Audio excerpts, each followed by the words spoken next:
बहुत साल पहले की बात है। प्रतापगढ़ में एक बहुत बड़ा जंगल था। उस जंगल में एक शेर और एक शेरनी रहते थे। उन दोनों की छोटे छोटे दो बच्चे भी थे। उनमें से एक का नाम था शेरू और दूसरे का नाम था बीरू। शेरू और बीरू बहुत चंचल थे। दोनों भाई सारे दिन खेलते रहते थे। शेरू उम्र में बड़ा था और बीरू छोटा था। इस प्रकार दोनों बच्चों के साथ शेर और शेरनी का दिन अच्छे से गुजर रहे थे।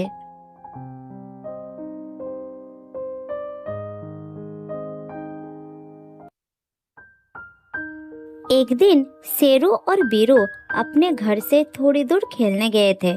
अचानक उन्हें पता चला कि वो अपने घर से दूर आ गए। तब वो थोड़ा डर जाते हैं। फिर वो घर जाने के लिए चलना शुरू किए। उसी समय एक शिकारी का जाल दोनों के ऊपर आ गिरा और वो दोनों जाल में फंस गए। दोनों जाल से निकलने के लिए छटपटाते हैं लेकिन सफल नहीं हो पाते। तब शेरू ने बोला, अरे बाप रे, ये तो एक शिकारी का जाल है। हम इसमें फंस चुके हैं। ये जाल मोटा और बहुत मजबूत भी है। हम इस जाल से कैसे बाहर निकले? हमें जल्द ही कुछ करना होगा। अगर शिकारी आ गया तो वो हमें पकड़ लेगा। शिकारी के आने से पहले हमें इस जाल से निकलना होगा, लेकिन समझ में नहीं आ रहा है कैसे इस जाल से निकले। दोनों जाल से बाहर आने के लिए बहुत कोशिश करने लगे लेकिन कोई फायदा नहीं हुआ। थोड़ी देर बाद शिकारी उनके सामने आ गया। वो शेरू और बीरू को पकड़ने ही वाला था। तभी एक बाघ उसके सामने आ गया और शिकारी के सामने आकर खड़ा हो गया।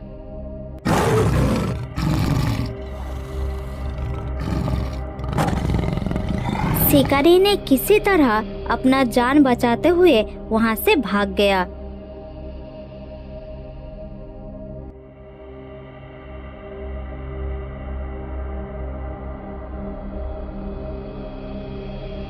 उसके बाद घबराए हुए दोनों भाई को बाघ ने आजाद कराया और बोला, घबराओ मत, मैं तुम्हें कुछ नहीं करूंगा। मेरा नाम बाघीरा है और मैं इस शिकारी का पीछा करते करते यहाँ तक आ गया क्योंकि इसने मेरे माता पिता को मार दिया है और मुझे अनाथ कर दिया है। आज ये शिकारी मेरे हाथ से छूट गया, लेकिन मैं इसे नहीं छोड़ूंगा। इसका बदला मैं एक दिन लेकर रहूंगा। बाघीरा भाई, तुमने हमारी जान बचाई और इस शिकारी से छुटकारा दिलाकर हमारे साथ साथ सारी जंगल का उपकार किया है। इसलिए तुम चाहो तो हमारे साथ इस जंगल में रह सकते हो। तुम्हें देखकर मेरे माता पिता बहुत खुश होंगे। चलो हमारे साथ। इस दुनिया में मेरा और कोई नहीं है। मैं बिल्कुल अकेला हूँ। ठीक है, मैं तुम्हारे साथ चलूंगा। तुम्हारे साथ रहने से मुझे बहुत खुशी होगी।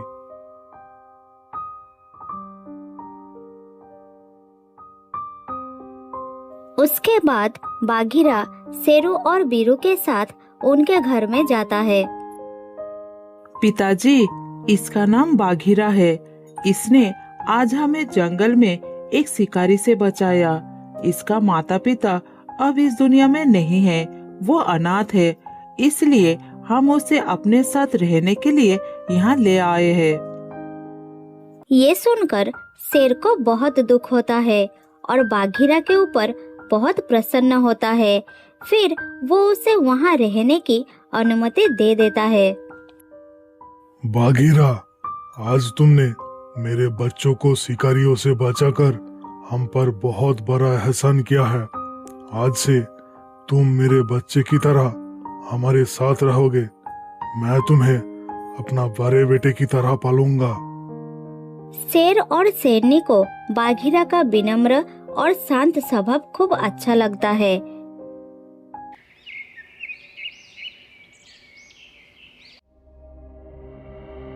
शेर अपने महत्वपूर्ण काम पर बाघीरा को भी शामिल करने लगा। धीरे धीरे बाघीरा उस परिवार का एक सदस्य बन गया, लेकिन ये सब शेरू को अच्छा नहीं लग रहा था, क्योंकि बाघीरा के आने के बाद उसे पिता के पास महत्व कम मिलने लगा था। इसलिए वो बाघीरा से ईर्ष्या करने लगा। इसी ईर्ष्या के आग में बाघीरा के खिलाफ शेरू ने एक चाल सोचा, लेकिन उसके माता पिता और बाघीरा घर में होने के कारण वो अपनी चाल में सफल नहीं हो पाता। इस प्रकार वो हर दिन मौके के इंतजार करने लगा। ऐसे ही कुछ दिन बीत गए।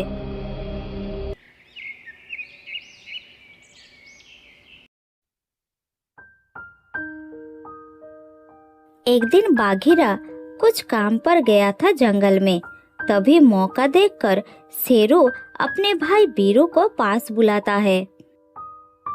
सुनो भाई, कल बाघीरा दादा को जंगल में एक बहुत सुंदर जगह मिला है। तुम सोच नहीं सकते कि वो जगह कितनी खूबसूरत है। बाघीरा दादा वहाँ गए हैं। चलो हम दोनों बाघीरा दादा के पास चलते हैं। मैंने सुना है कि वहाँ बहुत अच्छा अच्छा खाना मिलता है। चलो जल्दी से वहाँ चलते हैं। लेकिन भैया, माँ और पिताजी को बताकर जाते तो अच्छा होता। अगर वो हमें नहीं देखेंगे तो उन्हें चिंता होगी। तुम थोड़ा रुको, मैं अभी आता हूँ। तुम चिंता मत करो, हम बहुत जल्द वापस आएंगे। चलो चलो जल्दी चलो। बीरू शेरू की बात मान जाता है।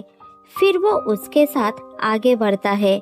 इस प्रकार शेरू अपने भाई को झूठ बोलकर जंगल के बाहर एक गुफा के सामने ले जाता है। फिर कहता है, बीरू, तुम गुफा के अंदर चले जाओ। बाघीरा दादा गुफा के अंदर है। तुम पहले चलो, मैं तुम्हारे पीछे चलता हूँ। डरने की कोई बात नहीं। बीरू अपने बड़े भाई की बात मानकर गुफा के अंदर चला जाता है। तभी शेरू ने एक बड़ा पत्थर लेकर गुफा का मुंह बंद कर देता है। फिर घर की ओर चल पड़ता है।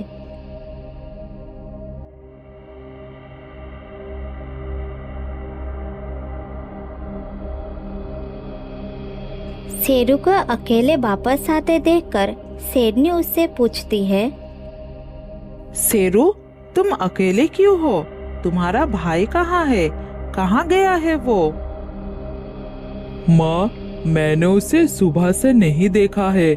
मैंने भी उसे बहुत ढूंढा, लेकिन वो कहीं नहीं मिला। ये बात बताने के लिए ही मैं वापस आया। कहाँ गया मेरा बच्चा? वो तो अभी बहुत छोटा है। कहाँ ढूंढूं मैं उसे? उसके बाद कुछ समय बीत जाता है। बीरू वापस न आने के कारण वो सभी बहुत चिंतित हो जाते हैं। तभी बाघीरा घर लौट आता है। इतना छोटा बच्चा कहाँ जा सकता है? मुझे तो कुछ समझ में नहीं आ रहा है।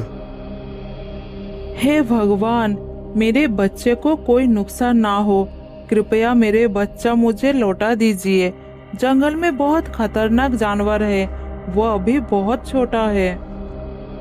तभी मौका देखकर शेरू बीच में बोला, पिताजी, मुझे तो इस बाघीरा पर शक है। यही जंगल में नया आया है। मुझे तो डर है कि यही बीरू को मार दिया है या कहीं पर कैद कर रखा है। सुबह मैंने बीरू को इसके साथ देखा था। इसको पूछिए पिताजी, ये सब जानता है। नहीं नहीं, ये नहीं हो सकता। बाघीरा पर हमारा पूरा भरोसा है। वो ऐसा नहीं कर सकता है। शेरू, तुम जो कह रहे हो ठीक से याद करके कहो। नहीं महाराज, शेरू सही कह रहा है। मैंने भी सुबह बीरू को बाघीरा के साथ खेलते हुए देखी थी। उसके बाद मैं काम पर व्यस्त हो गई। हाँ, ये सच है कि वीरू सुबह मेरे साथ खेल रहा था, लेकिन फिर मुझे नहीं पता वो कहाँ गया। मुझ पर भरोसा करिए, मैं सच कह रहा हूँ। मैं अपने भाई के साथ ऐसा नहीं कर सकता। आप सब मेरा परिवार है। आखिरकार शेर ने अपने बेटे शेरू पर विश्वास कर लेता है। बाघीरा उन्हें समझाने की बहुत कोशिश करता है, लेकिन कोई फायदा नहीं हुआ। शेर बाघीरा को जंगल छोड़कर चले जाने का आदेश देता है। फिर बाघीरा दुखी होकर जंगल छोड़कर चला जाता है।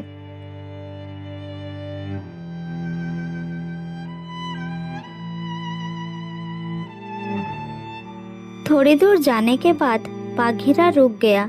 उसके मन में बहुत आघात लगा। बाघीरा ने शेर के आदेश नतमस्तक मान लिया था, लेकिन उसने सोचा कि जाने से पहले खुद अपनी बेगुनाही साबित करके रहेगा। इसलिए वो बीरू को ढूंढने में निकल पड़ा। चलते चलते वो उस गुफा के सामने आ गया और सोचने लगा, अरे, इस गुफा का दरवाजा किसने बंद कर दिया? जब मैं पहले इस गुफा के पास आया था तब तो ये खुली ही थी। तो फिर अंदर क्या है? मुझे देखना होगा। पहले इस पत्थर को हटाता हूँ, फिर अंदर जाता हूँ। इतना कहकर बाघीरा पत्थर हटा देता है। फिर वो अंदर जाता है और बीरू को देख पाता है। बीरू बाघीरा को पूरी घटना बताता है। फिर बाघीरा बीरू को वापस अपने घर ले जाता है।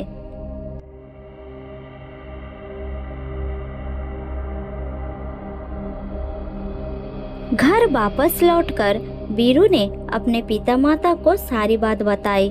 सब सुनकर शेर ने बताया, तेरी इतनी हिम्मत शेरू, तू अपनी भाई को ही मारना चाहता था। तू चला जा यहाँ से, इस जंगल को छोड़कर। इस जंगल में तेरा कोई जगह नहीं।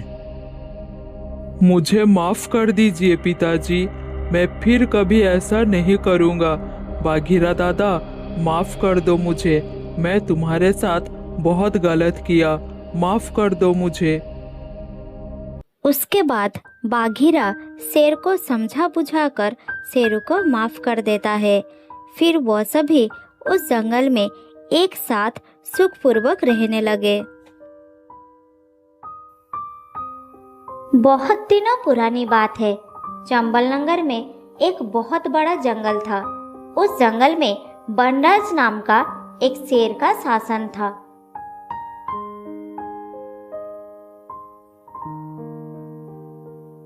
बनराज के शासन में जंगल के सभी प्राणी बहुत ही सुख शांति से जिंदगी गुजर रहे थे। बनराज एक अच्छा राजा था। वो जंगल के जानवरों की अच्छी तरह से ख्याल रखते थे। राजा को लेकर जंगल के जानवरों की कोई शिकायत नहीं थी। इस तरह कुछ साल बीत जाता है।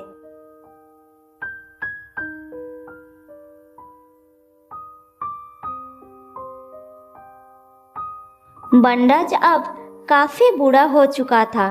उसका सिर्फ एक ही बेटा था जिसका नाम शेरू था। शेरू बहुत ही आलसी, निकम्मा और मूर्ख शेर था।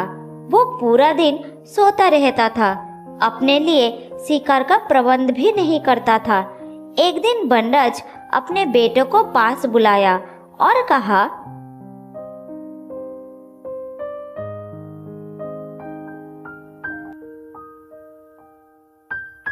बेटा शेरू, अब मैं बूढ़ा हो चुका हूँ और अपनी अंतिम दिन गिन रहा हूँ।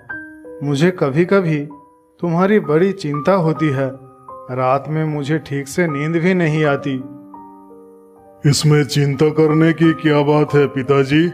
आपके मरने के बाद मैं ही तो जंगल का राजा बनूंगा, क्योंकि मैं ही आपका एकलौता बेटा हूँ। हाँ बेटा, जानता हूँ। मुझे तो इसी बात की चिंता रहता है। और तुम्हें तो अभी तक शिकार करना भी नहीं आता। अपना खाना कैसे जुटाओगे? मैं एक शेर हूँ पिताजी। मुझे भला शिकार करने की क्या जरूरत है? जंगल में इतने सारे प्राणी शिकार करते हैं। मैं उनके किए गए शिकार से थोड़ा सा मांस खाकर अपना गुजारा कर लूंगा। आप मेरे लिए बिल्कुल चिंता मत करिए पिताजी। बेवकूफ, मुझे पक्का यकीन है तुम राजा बनने के बाद सारे जंगल का सत्यानाश कर दोगे। जंगल का सुख शांति कुछ भी नहीं रहेगा। ये आप कैसी बातें कर रहे हैं पिताजी? क्या मैं जंगल का सत्यानाश कर सकता हूँ? मैं बिल्कुल सही कह रहा हूँ। सच तो यह है कि तुम शेर के नाम पर एक कलंक हो। मैंने अपने जीवन में तुमसे बड़ा आलसी और निकम्मा शेर कभी नहीं देखा। मेरी आंखों के सामने से दूर हो जाओ, वरना मैं गुस्से में कुछ कर ना बैठूं। तुम राजा बनने के लायक नहीं हो। चले जाओ मेरे सामने से।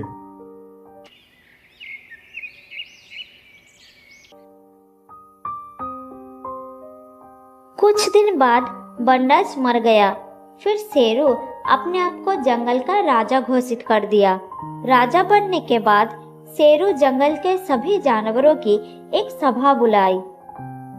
मेरे प्यारे जंगलवासियों, तुम सब मेरी बात ध्यान से सुनो। आज से मैं इस जंगल का राजा हूँ। तुम सब अच्छी तरह से जानते हो कि मुझे नींद बहुत आती है, इसलिए आज से तुम सब जो भी शिकार करोगे उसका आधा हिस्सा मेरी गुफा तक पहुंच जाना चाहिए, नहीं तो अंजाम बहुत बुरा होगा। इतना कहकर शेरू गुफा के अंदर चला गया और सारे जानवर गुस्से में लाल होकर वहां से वापस आ गए। उस दिन के बाद से हर रोज ऐसा ही चलता। जानवर मेहनत करके शिकार करते थे और आधा हिस्सा शेरू की गुफा तक पहुंचा देते थे।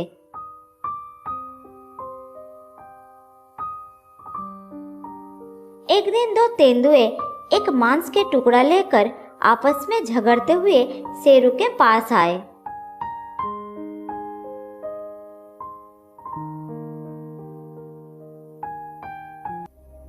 महाराज, मैंने बड़ी मेहनत से एक हिरन का शिकार किया था, मगर इसने मेरा शिकार चुरा लिया और मुझे वापस भी नहीं दे रहा है।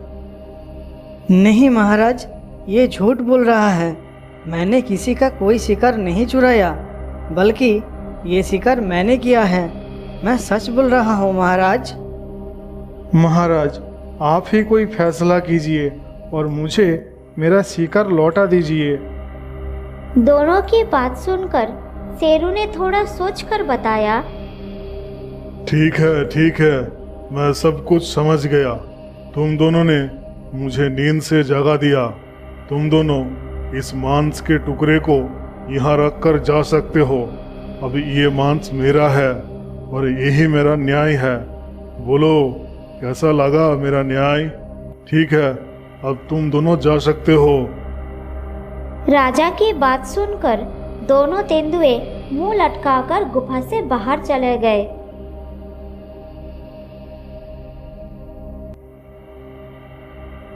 इससे तो अच्छा होता कि हम दोनों आधा आधा मांस बांटकर खा लेते। तुम सही कह रहे हो भाई, ये राजा कम चोर ज्यादा लगता है। मैं तो समझता था कि ये केवल आलसी ही है, लेकिन अब पता चला कि आलसी के साथ साथ मूर्ख भी है। एक दिन इसे आलस की अंजाम भुगतना होगा, देख लेना।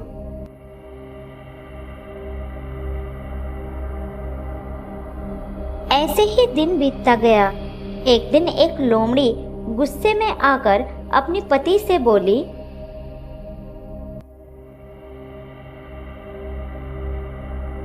आखिर ऐसा कब तक चलता रहेगा? मुझे और बर्दाश्त नहीं हो रही है। तुम कहना क्या चाहती हो? जरा खुलकर बताओ मुझे, तभी तो मैं समझूंगा।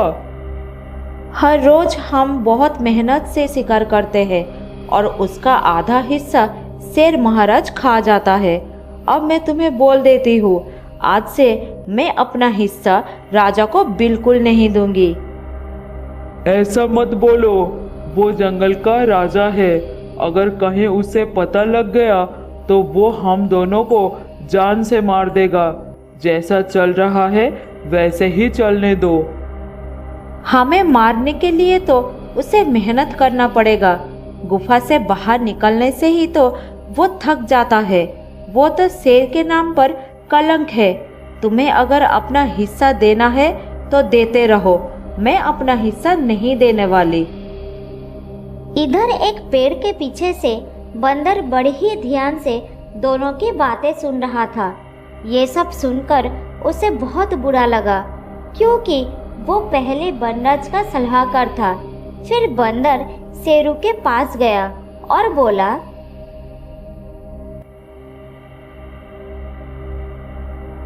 ये सब कुछ सही नहीं है महाराज। अगर ऐसा ही चलता रहा तो प्रजा में आपका डर खत्म हो जाएगा। कुछ दिन बाद आपको कोई राजा नहीं मानेंगे। देखो बंदर, तुम मेरे पिता के सलाहकार थे, मेरे नहीं। मुझे सलाह देने की कोशिश मत करो। जाओ यहाँ से, मुझे नींद आ रही है। महाराज, मत भूलिए कि आप शेर है। शेर अपना शिकार खुद करके खाता है, ना कि किसी का छूटा शिकार खाना पसंद करता है। आप ऐसा नहीं कर सकते हैं महाराज। मुझे गुस्सा मत दिलाओ। तुम यहाँ से जाते हो कि नहीं? मुझे ज्ञान मत दो। महाराज, मेरी बात को समझिए। अगर आपका ऐसा ही हाल रहा तो वो दिन दूर नहीं जब इस जंगल का चूहा भी आपसे नहीं डरेगा। शेरों की प्रजाति बदनाम हो जाएगी।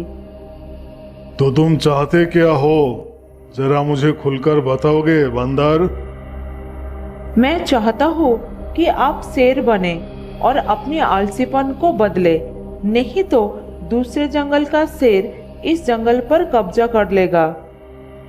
हाँ, ये तो अच्छी बात है। मैं उसे संधि करूंगा और फिर आराम से सोता रहूंगा और मुफ्त का मांस खाता रहूंगा। अब तुम जा सकते हो, मुझे नींद आ रही है। बंदर बहुत गुस्से में वहां से निकल गया।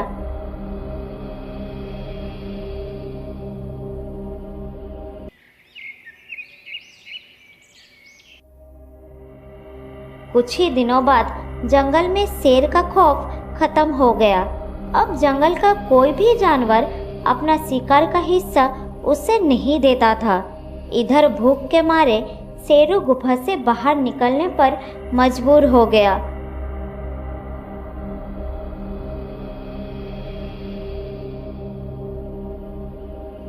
थोड़ी दूर जाने के बाद शेरू ने देखा कि एक तेंदुआ अपना शिकार खा रहा था। तभी वो तेंदुए के पास पहुंच गया।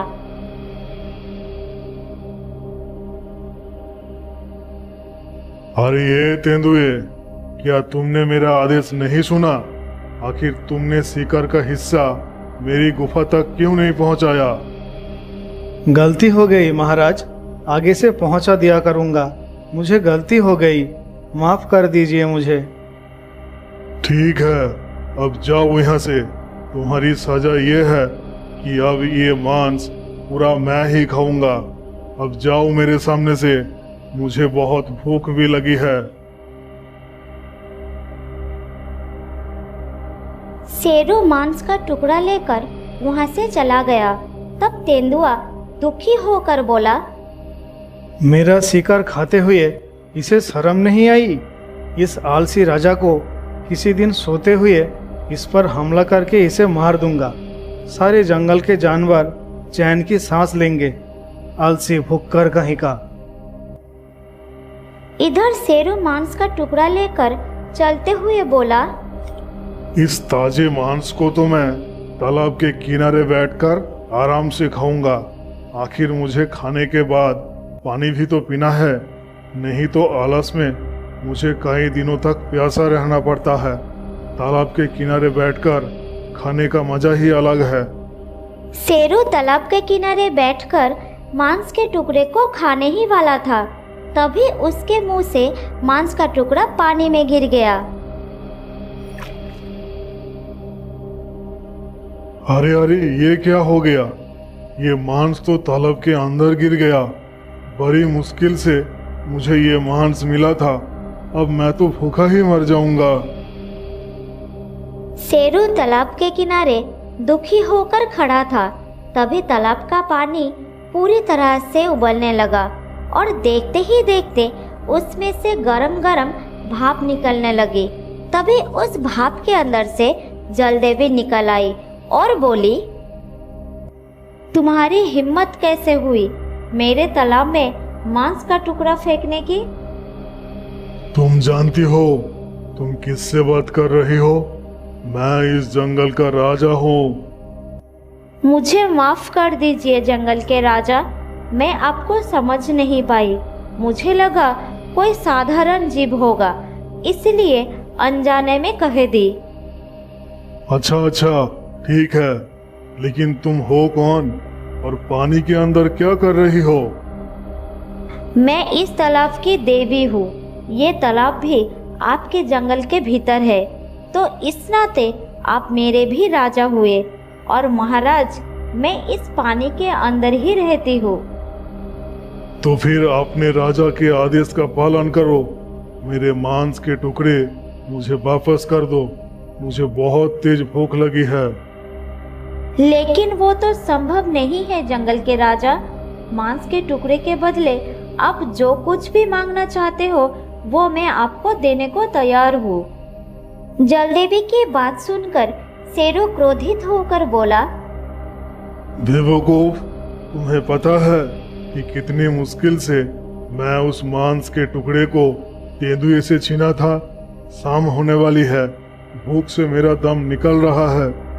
शेरू की बात सुनकर जलदेवी राहत भरी नजरों से शेरू की ओर देखने लगी।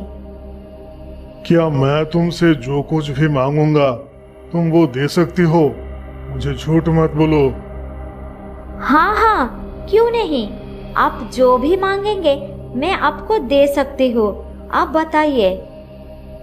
तो फिर सुनो, मेरी हमेशा की एक तमन्ना थी कि काश कोई मेरा बड़ा भाई होता जो इस जंगल को संभालता और मैं आराम से राजा बनकर सोता रहता और बैठे बैठे मांस खाता रहता। दरअसल मुझे परिश्रम करना अच्छा नहीं लगता है। जंगल में एक ही राजा होता है। अगर आपका कोई भाई होता तो वो आपको जीवित नहीं छोड़ता। लेकिन जैसी आपकी इच्छा को पूरा करना मेरी कर्तव्य है। ये लीजिए महाराज। जलदेवी की इतना कहते ही तालाब के अंदर से शेरू की तरह ही एक शेर दहाड़ता हुआ निकलकर आ गया और जलदेवी वहां से गायब हो गई।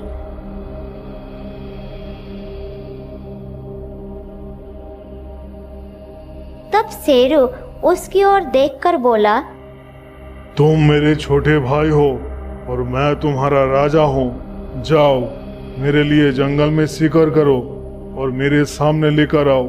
ये मेरा आदेश है।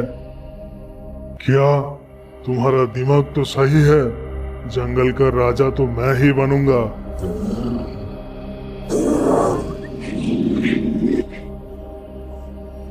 ये कहकर उस शेर ने शेरू के ऊपर आक्रमण कर दिया और उसे मार दिया। और उस दिन के बाद वो शेर उस जंगल का राजा बन गया और सभी जानवरों ने चैन की सांस ली।